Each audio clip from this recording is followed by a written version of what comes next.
ಗುಡಿಯಲ್ಲಿ ಇರುವೆ. ಮಣ್ಣಾದರೆ ನಾನು ಕೋಲಾರದ ಮಣ್ಣಲ್ಲಿ ಬೆರೆವೆ. ಮರವಾದರೆ ನಾನು ಚಾಮುಂಡಿಗೆ ನೆರಳಾಗಿರುವೆ. ಮಗುವಾದರೆ ನಾನು ಕಾವೇರಿಯ ಮಡಿಲಲ್ಲಿ ನಗುವೆ.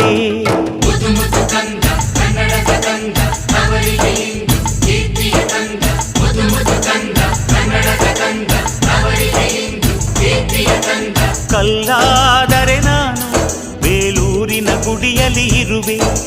ಮಣ್ಣಾದರೆ ನಾನು ಕೋಲಾರದ ಮಣ್ಣಲ್ಲಿ ಬೆರೆವೆ.